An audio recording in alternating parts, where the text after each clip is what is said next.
किसानों ने आज भारत बंद का ऐलान किया है। ऐसे में तमाम राजनीतिक दलों ने उनका समर्थन किया है। कांग्रेस पार्टी के प्रदेश अध्यक्ष अजय लल्लू से हम बात करेंगे। सर, कांग्रेस का क्या स्टैंड है किसानों के भारत बंद पर? देखिए, पूरे देश में आदरणीय श्रीमती सोनिया गांधी जी के निर्देश पर कांग्रेस पार्टी ने इस बंद का समर्थन किया है।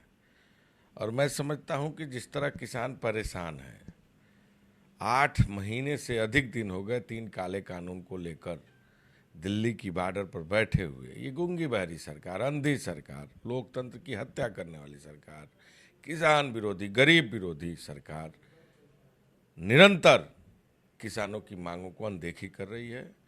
पूरी तरह कांग्रेस पार्टी किसानों के साथ खड़ी है। जब तक ये काले कानून वापस नहीं होते, लड़ाई जारी रहेगी।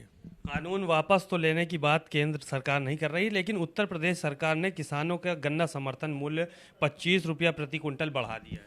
देखिए, ऊंट के मुंह में जीरा है। लागत के सापेक्ष किसानों का क्या आलम है?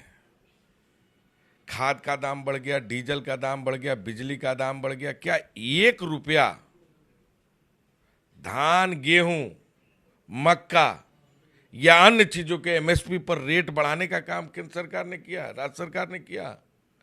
मैं समझता हूं कि जो गन्ने का दाम बढ़ाया है, 4.5 साल तो हो गए, ये जानते हैं कि 3 महीने बाद इनकी सरकार जाने वाली है, इसलिए इन्होंने केवल लोगों के मुंह को केवल बंद करने का प्रयास किया है। मैं समझता हूं कि किसान जिस तरह अन्ना जानवरों से परेशान है, आवारा पशु रात भर उनके खेतों को बर्बाद कर रहे हैं, दिन में खेतों को बर्बाद कर, रात दिन पहरा करने पर विवश है। गन्ना किसानों का 14,000 करोड़ का बकाया है। किसान भूला नहीं है। बुंदेलखंड से लेकर पश्चिम से लेकर पूर्वांचल तक किसान लगातार आत्महत्या कर रहा है। और आने वाले दिन में ये लाख कुछ भी कर ले, भारतीय जनता पार्टी को उत्तर प्रदेश की जनता उखाड़ कर फेंक देगी। कांग्रेस आने वाली है। कल मंत्रिमंडल विस्तार हुआ। कांग्रेस छोड़कर भाजपा में गए जितिन प्रसाद को कैबिनेट मंत्री बनाया गया। वहीं दूसरी तरफ तमाम जातीय समीकरण साधने की कोशिश भारतीय जनता पार्टी ने इस कैबिनेट विस्तार के माध्यम से की है। तो क्या लगता है कि इससे कितना असर पड़ेगा, भाजपा को कितना फायदा होगा? मैं समझता हूं कि जितने लोग मंत्रिमंडल के हिस्सा हुए हैं, कितने दिन के मेहमान हैं? 3 महीने। 3 महीने बाद उनका क्या होगा? और जो लोग पहले से पदों पर बैठे हैं, पिछड़े वर्ग के लोग, चाहे वो प्रजापति समाज के हों, निषाद समाज के हों, चाहे वो पटेल समाज के हों, चाहे वो मौर्य समाज के हों, चाहे वो किसी भी समाज के हों जो पिछड़े वर्ग से ताल्लुक रखते हैं,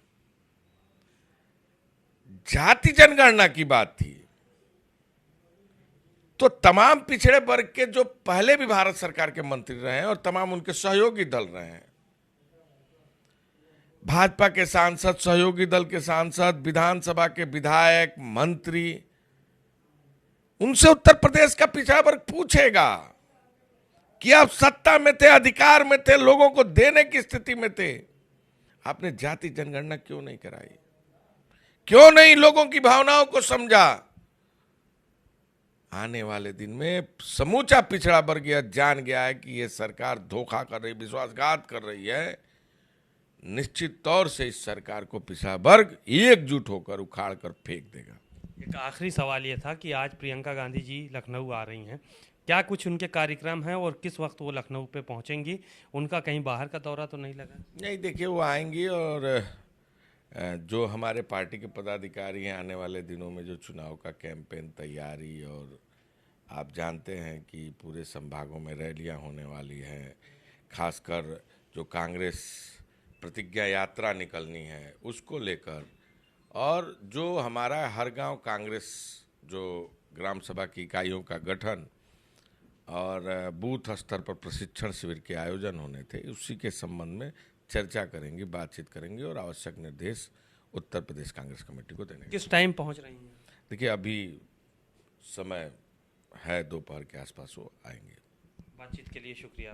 आप सुन रहे थे अजय कुमार लल्लू, कांग्रेस के प्रदेश अध्यक्ष हैं। उन्होंने साफ तौर पर सरकार पर निशाना साधा और तमाम बातें कहीं, और साथ ही साथ उन्होंने ये भी कहा कि प्रियंका गांधी दोपहर बाद यहाँ पर आएंगी और तमाम संगठन के लोगों के साथ बैठक करेंगी।